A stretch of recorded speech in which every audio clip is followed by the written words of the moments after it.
নমস্কার, high news আপনাদের স্বাগত। সঙ্গে রয়েছে আমি শ্রীপর্ণা। আপনারা দেখছেন নিউজ টুডে।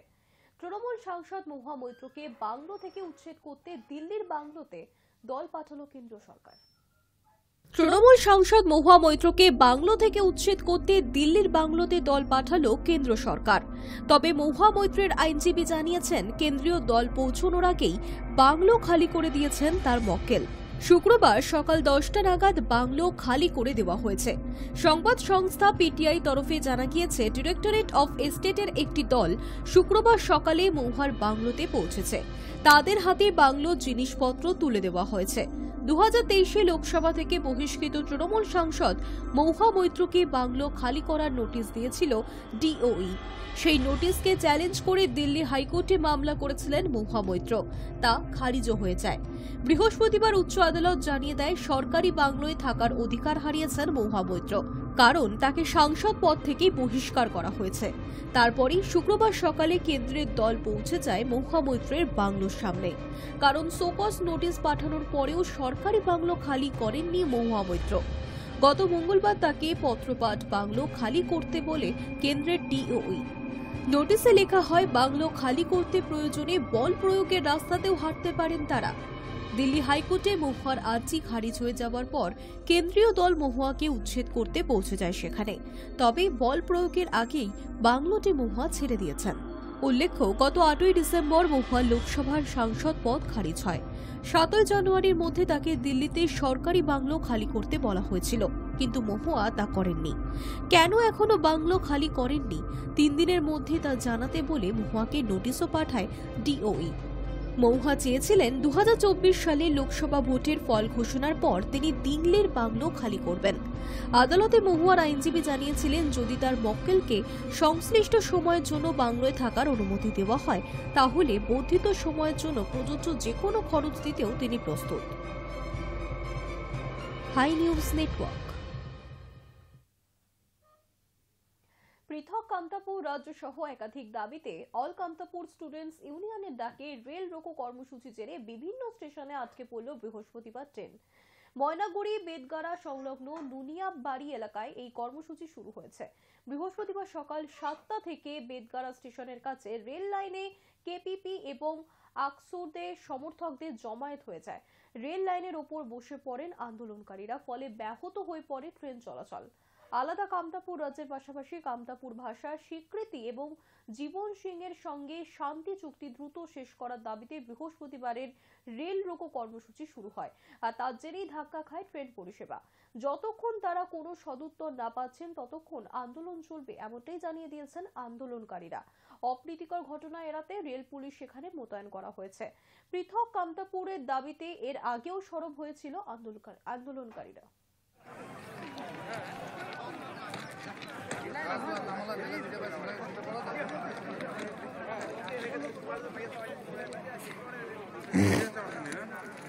बोला वंदे भारत क्या है? वंदे भारत बेतड़म खड़ी है। कितना बजे से? 56 से खड़ी है। तो किस लिए खड़ी है? कोई एजिटेशन हो रहा है सामने? सामने ऑब्स्ट्रक्ट है, लाइन ऑब्स्ट्रक्शन है। এখন এখানে রয়েছি বেদগাড়া স্টেশনে। তো আমি এক্স্যাক্ট রিজনটা জানি না, বাট আমি যেটা শুনেছি, what I have heard that এখানে সামনেই কামতাপুরি স্টুডেন্ট ইউনিয়ন রেল অবরোধ করেছে, রাস্তা অবরোধ করেছে ফর দ্যাট। তো এখানে ট্রেনটা প্রায় 1.5 ঘন্টা ধরে দাঁড়িয়েছিল। So I have some special engagement. তো আমাকে সেই জন্য আমি যে ড্রাইভার ছিল ওনাকে রিকোয়েস্ট করে ট্রেন থেকে নেমে পড়েছি। আর আমি আমার গন্তব্যে পৌঁছে যাবো কিছুক্ষণের মধ্যে। দেখছি, বাট খুবই অসুবিধে হলো, because we are suppose to reach the Cooch Behar by 8 o'clock। তো অনেকটাই লেট হয়ে গেল। কতক্ষণ লেট হলো অলরেডি? ইতিমধ্যেই তো 1.5 hour। এখান থেকে ধরুন আরও 1.5 hour, around 3 to 4 hours তো লেট হয়েই গেছি। অযোধ্যায় রাম মন্দির উদ্বোধনের দিন কেন্দ্রীয় সরকারি কর্মীদের অর্ধ দিবস ছুটি থাকবে। গত বৃহস্পতিবার এমনটাই ঘোষণা করেছিলেন প্রধানমন্ত্রী নরেন্দ্র মোদী। এবার বাংলাতেও সেদিন ছুটি ঘোষণার দাবি নিয়ে মুখ্যমন্ত্রীকে চিঠি লিখলেন বিজেপি রাজ্য সভাপতি সুকান্ত মজুমদার। কিভাবে বিদেশিদের সঙ্গে লড়াই করে ভারতবাসী তাদের রামচন্দ্রের জন্মভূমিকে উদ্ধার করে আগলে রেখেছেন সেই কাহিনী বিস্তারিত উল্লেখ করেছেন তিনি। পাশাপাশি সেই লড়াইয়ে রাজ্যের দুই বীরের অবদানের কথা উল্লেখ করেছেন সভাপতি। রাজ্য সরকার 22 তারিখ ছুটি দেবে কিনা সেই উত্তরের অপেক্ষায় এখন গেরুয়া শিবির।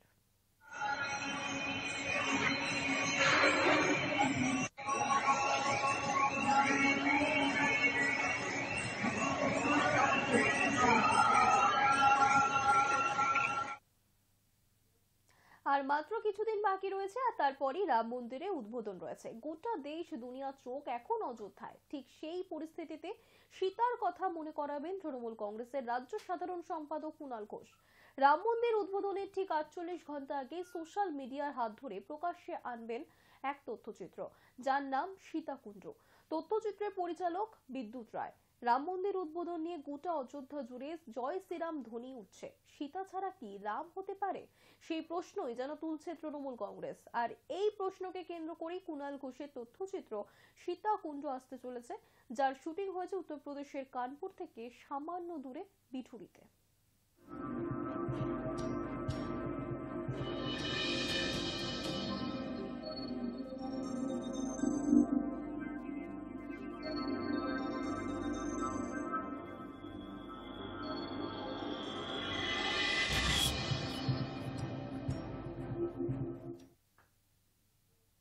জেলার প্রশাসনিক বৈঠক বা সরকারি সভার জন্য খরচ কমতে চলেছে বলে প্রশাসন অন্দরে শুরু হয়েছে জল্পনা।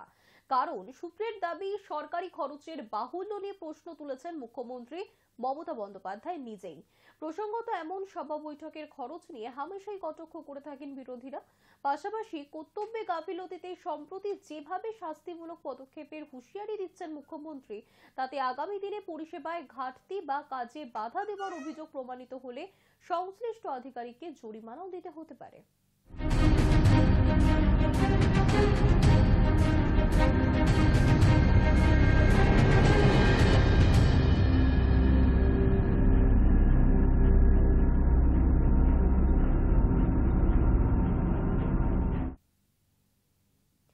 মাসখানেক শান্ত থাকার পর ফের উত্তেজনা ছড়ালো মণিপুরে।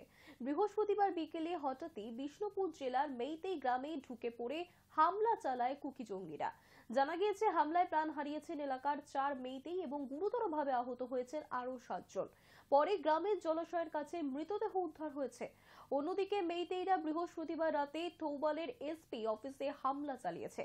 সূত্রে খবর, রিজার্ভ ব্যাটালিয়নের উপর আক্রমণ করে তাদের অস্ত্র লুট করার চেষ্টা করে মেইতেই বাহিনী। আর সেই সময় দুই শিবিরের মধ্যে গোলাগুলিতে জখম হন বিএসএফ এর এএসআই শোভারাম সিং, এএসআই রামজি এবং কনস্টেবল গৌরব কুমার।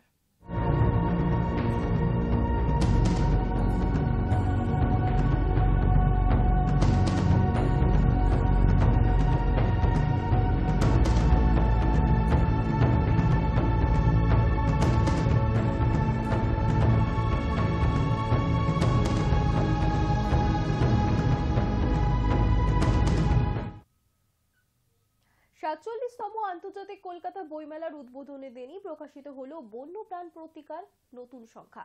উদ্বোধন করলেন পত্রিকার সম্পাদক চন্দ্রিমা চক্রবর্তী। এবারের পত্রিকার থিম পাখি সংসার।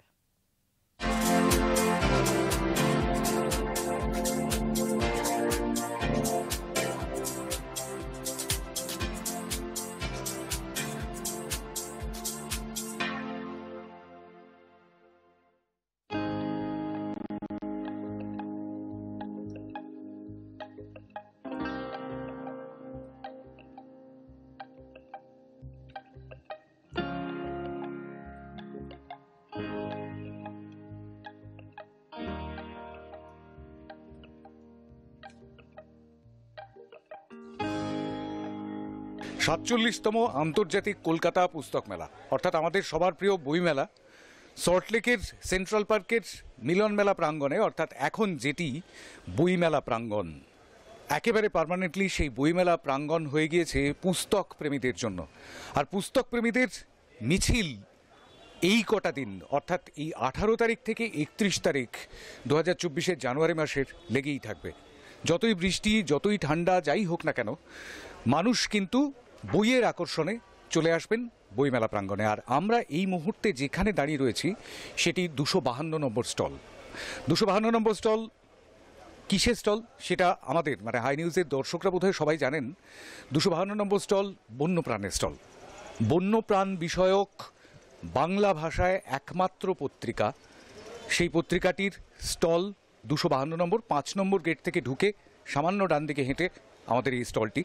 এই স্টলের অবশ্যই পাবেন বিভিন্ন সময়ের যে সমস্ত পত্রিকাগুলো, বিভিন্ন বছরের যে পত্রিকাগুলো, অর্থাৎ পুরনো পত্রিকা যেমন রয়েছে তেমনি এবছরের নতুন ইস্যুটিও কিন্তু পেয়ে যাবেন। পাখিদের নিয়ে পাখি সংসার এবছরের নতুন ইস্যু, এবং সেই ইস্যুতে দেশ বিদেশের পাখি তো রয়েইছে, আমাদের একেবারে নিজেদের রাজ্যের যে সমস্ত পাখি সেই পাখিদের সম্পর্কেও নানান লেখাপত্র এবং তাদের ছবি, সেই সব কিছু পেতে হলে এক মলাটে যদি পেতে হয় তাহলে অবশ্যই এই ইস্যুটি সংগ্রহ করতে হবে, এবারের বন্যপ্রাণের পাখি সংসার। আর এই বইটির উদ্বোধন করবেন স্বয়ং সম্পাদক চন্দ্রিমা চক্রবর্তী।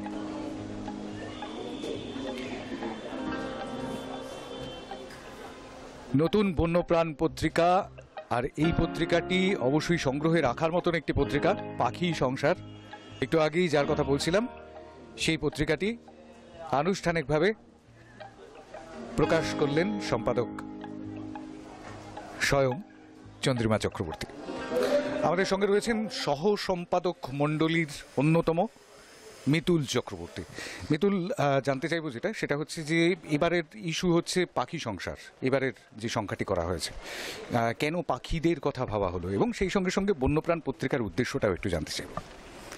আমাদের বন্যপ্রাণ পত্রিকার প্রথম দিন থেকে যেটা উদ্দেশ্য ছিল, অলমোস্ট প্রায় 11-12 বছর হয়ে গেল আমাদের প্রিন্টিং হচ্ছে, যে যত ধরনের আমাদের পশু পাখি, যত ধরনের ওয়াইল্ড লাইফ যাতে আমরা কনজার্ভ করতে পারি, ওর একটা মানে কাইন্ড অফ যেরকম মানুষরা চায় যে স্মৃতি ছাড়তে, যেন তার একটা স্মৃতি আমাদের বইয়ের মানে ম্যাগাজিনের দ্বারা আমাদের যেন থাকে, সেটাই আমাদের উদ্দেশ্য সবথেকে বড়। আমাদের এবার পাখি সংখ্যা, কেন এর আগেও আমরা একটি পাখি সংখ্যা করেছি, কিন্তু এখন যা পলিউশন বলতে পারেন, চারপাশে যেরকম আমাদের ফোনের ব্যবহার বেড়ে গেছে, রেডিয়েশন বেড়ে গেছে, বিভিন্ন পাখি আপনি শুনবেন যে ধীরে ধীরে এক্সটিংক্ট হয়ে যাচ্ছে, মানে তার আর খোঁজ পাচ্ছি না আমরা। তাই জন্য মানে সেই মানে একটা ফোকাস নিয়ে তার ব্যাপারে একটু আরও কিছু লিখতে, বিভিন্ন আমাদের লেখক যারা মণ্ডলী আছে, বিভিন্ন যারা আমাদের সাথে বিভিন্ন মানে এডিশনে আমাদের সাথে জুড়েছে, ওনারা বিভিন্ন রাইট আপ, তাদের একটা জার্নি, তাদের একটা ট্রাভেল এক্সপিরিয়েন্স তারা আমাদের সাথে শেয়ার করেছে এই ম্যাগাজিনে, সেটা সবাই পাবে। এই জন্য এই ফোকাসেই আমাদের এবার পাখি সংখ্যা। একদমই, আসলে ডোডো পাখির মতোই অনেক পাখি হারিয়ে যাচ্ছে, আর সেই পাখিদের একটুখানি খুঁজে পেতে নিয়ে আসা। চড়াই পাখি একেবারেই ডোমেস্টিক একটা পাখি যাকে আমরা প্রত্যেক দিন দেখতে পাই, কিন্তু ইদানিং কি দেখতে পাচ্ছি না। ইদানিং ওই মোবাইল রেডিয়েশন যেটা মিতুল বললেন, সেই মোবাইলের রেডিয়েশন বা অন্যান্য আনুষঙ্গিক বিভিন্ন কারণবশত তাদেরকে আমরা হারিয়ে ফেলছি, আর তাদের দিকেই একটুখানি তাকানোর চেষ্টা করেছে এবার বন্যপ্রাণ পত্রিকা। আমি বন্যপ্রাণ পত্রিকার এই স্টলে যাকে প্রত্যেক দিন দেখতে পাওয়া যায় সেই স্বপন লাহার কাছে একটুখানি যাব। স্বপনদা, জানতে চাইব যেটা মানে দর্শকরা বা মানে যারা পাঠক, এখানে তো সবাই পাঠক, আমরা যারা লেখক আসছেন, যারা অন্য পরিচয় নিয়ে আসছেন, তারাও পাঠক হিসেবেই আসছেন, তো সেই পাঠকরা কীরকম কতটা চান বন্যপ্রাণ পত্রিকা নিজেদের সংগ্রহে রাখতে? দেখুন, এই যে বন্যপ্রাণ পত্রিকা, বন্যপ্রাণ নিয়ে পত্রিকা খুব কম মানে আমাদের এখানে, কিন্তু অথচ আমরা প্রাণীদের সম্বন্ধে কিছু জানি না। এর জন্য আমাদের যিনি কর্ণধার মিলন চক্রবর্তী এবং আমাদের ম্যাডাম চন্দ্রিমা চক্রবর্তী একটা নতুন এটা উদ্যোগ নিয়েছিলেন আজ থেকে প্রায় 10-12 বছর আগে। প্রথম উদ্বোধন হয়েছিল 2012 সালে জঙ্গলমহল উৎসবে। তখন থেকে আমাদের বন্যপ্রাণ চলছে, এটা আমাদের 13তম সংখ্যা বেরিয়েছে এবছর। প্রত্যেক বছরই আমরা বন্যপ্রাণকে মানুষের কাছে পৌঁছে দিতে চাই। এখন বন্য প্রাণীদেরকে বাঁচানোর জন্য বা বন্য প্রাণীদেরকে জানার জন্য, বোঝার জন্য এই বইটা হচ্ছে সবচেয়ে। এটা কিন্তু কোনো ট্যুরিজমের বই নয় যে আপনি কীভাবে যাবেন, কীভাবে দেখবেন, এরকম কিন্তু বই নয়। এটা হচ্ছে বন্যপ্রাণ সম্বন্ধে বই, মানে বন্যপ্রাণটাকে চেনা জানার বই।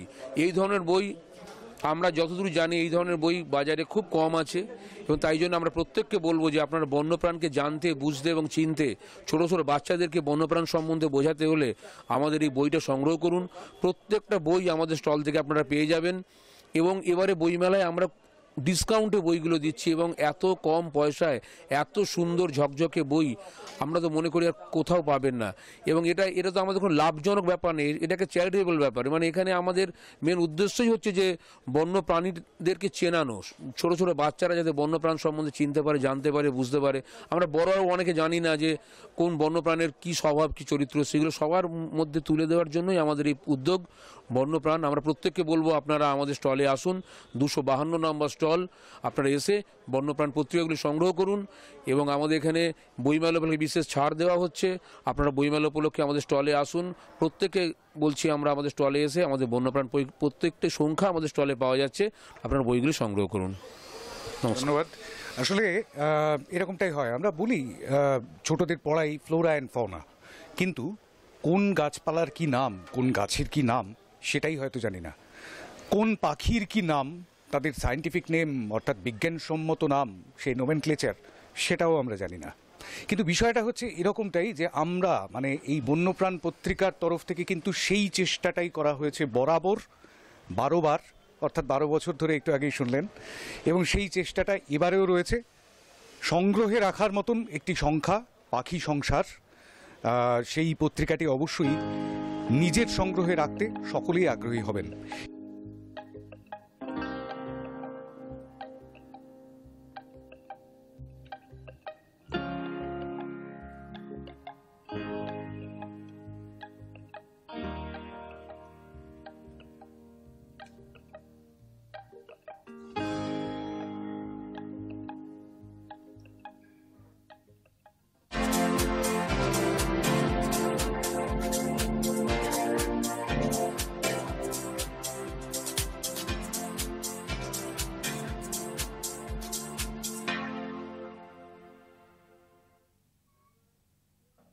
নিউজ টুডে এখনকার মতো এই পর্যন্তই। দেখতে থাকুন হাই নিউজ, নির্ভীক নিরপেক্ষ।